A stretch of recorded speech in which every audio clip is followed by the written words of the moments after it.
দেখো না, দেখো না, দেখো না গাইস, দেখো না, দেখো না, আমি কত সুন্দর পিঠা তৈরি করেছি। চলো গাইস, তোমাদের সঙ্গে এই ভাপা পিঠার কেকটি কিভাবে তৈরি করেছিলাম সেই রেসিপিটা শেয়ার করি।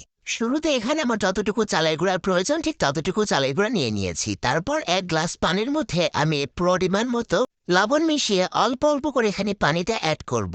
এখানে কিন্তু আমি হালকা কুসুম গরম পানি ব্যবহার করেছি। অল্প অল্প করে পানি ব্যবহার করতে হবে। আর একটা সফট ডো এখানে তৈরি করে নিতে হবে। খেয়াল রাখতে হবে যেন চালের গুঁড়াগুলো কোথাও শুকনো না থাকে। প্রতিটা চালের গুঁড়ার কণা কিন্তু এখানে ভেজাতে হবে।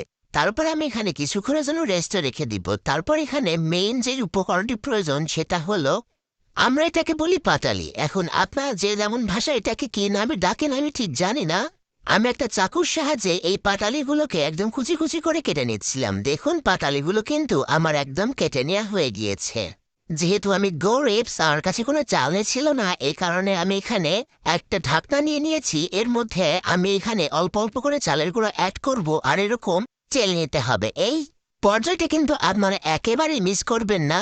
এই তো চালাচালের কাজ শেষ। এবার মেইন কাজটি হবে পিঠাটা তৈরি করে নিয়ে। আমি এখানে রাইস কুকারের যে স্টিম করার অংশটি থাকে সেটা নিয়ে নিয়েছি। নিচে আমি পানি দিয়ে উপরে এই রাইস কুকারের স্টিম করার অংশটি দিয়ে দিয়েছি। এবার আমি এখানে চালের গুঁড়োর একটা লেয়ার তৈরি করে নিয়েছি। এই লেয়ারটি কিন্তু অবশ্যই খুব বেশি মোটা করা যাবে না। আমি এখানে পাতলা কাপড় নিয়েছি, আপনারা চাইলে এখানে নেট কাপড়ও ব্যবহার করতে পারেন। তারপর আমি এখানে আগে থেকে গ্রেট করে রাখা পাটালি অ্যাড করেছি। আমি আবারও বলছি আমি গরিব, তাই এখানে অল্প করে পাটালি ব্যবহার করেছি। আপনারা চাইলে আরো ভরে ভরে ঠেসে ঠেসে পাটালি ব্যবহার করতে পারেন। তারপরে আমি এখানে ব্যবহার করেছিলাম গুঁড়া দুধ। এই পর্যায়টি অবশ্যই আপনারা স্কিপ করবেন না, তাহলে কিন্তু পিঠাটি খেতে অনেক টেস্টি হয়। আমার 1 লেয়ার শেষ হয়ে গিয়েছে। আমি সেম প্রসেসিংয়ে আমি ডাবল লেয়ারটা তৈরি করে নিব। আপনারা চাইলে এখানে ডাবল লেয়ার না দিতে পারেন, শুধুমাত্র একটি লেয়ারেও কিন্তু এই পিঠাটা তৈরি করতে পারেন। তবে 2-3টা লেয়ার দিলে এই পিঠাটা খেতে কিন্তু অনেক মজা হয়। যাই হোক, আমার সেকেন্ড লেয়ারটাও কিন্তু এখানে তৈরি হয়ে গিয়েছে। আমি এখানে আবারও সামান্য পরিমাণে গুঁড়া দুধ ব্যবহার করে নিয়েছি। তারপর আমি এখানে আবারও চালের গুঁড়া দিয়ে এই পিঠাটাকে খুব সুন্দরভাবে কোট করে নিয়েছি। এবার পাশের যে বাড়তি কাপড়ের অংশ ছিল এই কাপড়ের অংশগুলো দিয়ে এই পিঠাটাকে আমি ঢেকে দিব। তারপর আমি এরকম একটা ঢাকনার সাহায্যে পুরো পিঠাটাকে ঢেকে দিয়েছি। এরপর আমাদের কাজ হলো প্রায় 20 থেকে 25 মিনিট বা আধা ঘন্টা মতো এটাকে স্টিম করে নেওয়া।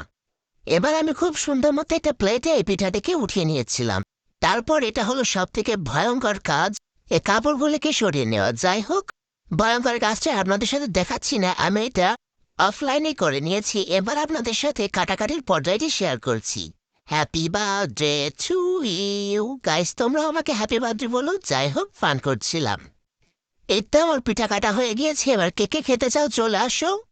আচ্ছা, তোমরা জানি আসবে না, আমি একা একাই খাই। তোমরা দেখো আমার পিঠাটি ঠিক কতটা মজা হয়েছে।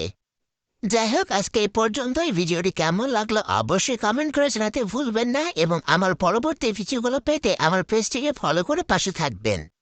Thanks for watching. Take care.